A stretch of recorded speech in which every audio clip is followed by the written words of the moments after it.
We dismiss history at our peril. Liberty Nation Radio with Mark Angelides.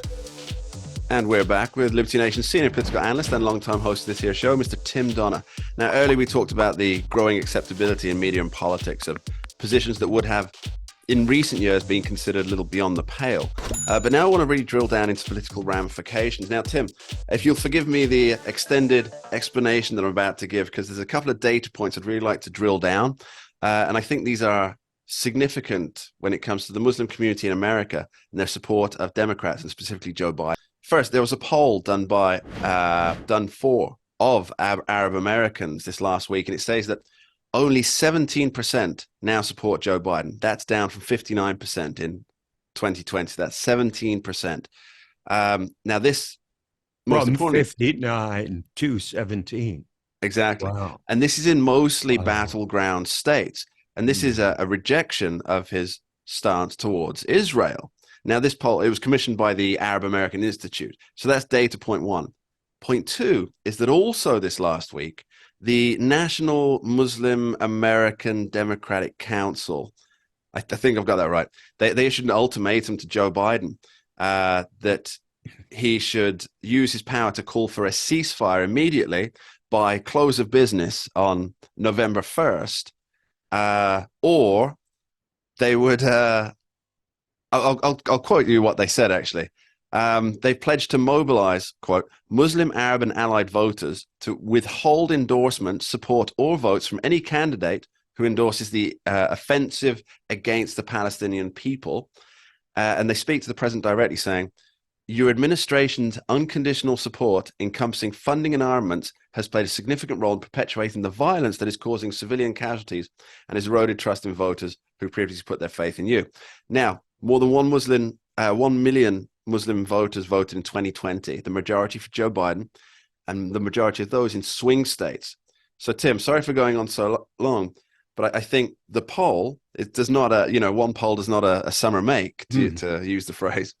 But backed up with that message from the National Muslim Democratic Council, of which there are lawmakers, Democratic Party leaders in there, I think that spells disaster for Joe Biden, doesn't it?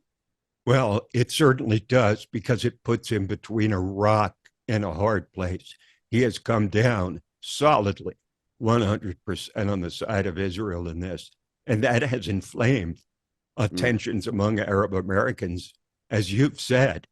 And there's no way for him to settle this, right? He can't suddenly abandon Israel, because if he did, he would basically be abandoning a lot of the general election voters. But because he has pitched his tent on in a pro-Israeli position, he's now going to be abandoned by enough people, it seems to me, on the far left, who will at best not vote, or at worst vote for, say, Cornel West, or vote for a no labels candidate, or vote for Robert F. Kennedy Jr., or, God forbid, even vote for Donald Trump, right? Well, yeah, Arab Americans, I think 30% where it went for Trump, I think. I'm going to do a piece on this for LibertyNation.com, Mark, but basically, I think that the Israel war is Joe Biden's pandemic. And what I mean is, Donald Trump couldn't win for losing with the pandemic. Everything he tried, half the people at least objected to it. They didn't know what to do. Nobody knew what to do. He couldn't win for losing. Joe Biden stood on the sidelines and attacked Trump as being responsible for hundreds of thousands of deaths. Okay, well, the worm has turned, because there is no way for Joe Biden to satisfy enough of the electorate not to pay a steep price. And I will localize it. Mark, Michigan, which is a vital swing state, won by Trump in 2016, won by Biden in 2020. Michigan is replete with Arab Americans. It's a heavily Arabic state. It has the highest, I believe, Lebanese population in the country.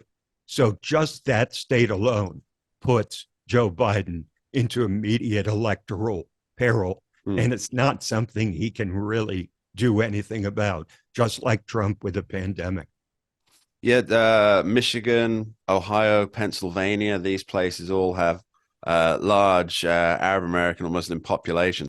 This National Muslim Democratic Council, they aren't Palestinians, or presumably not all of them. They're Americans who live alongside and share neighborhoods with Jewish people. And yet it appears, and I might be wrong here, that they're willing to side with people half a world away because they share a religion. Now, the same goes Even for though a lot of these people who support them here are not practicing Muslims. Yeah. So there's supposed to be a shared value that makes a country work. And if that value turns out not to be shared, as in the primacy of their loyalty is to something that's happening half a world away, does that not tear away a veil?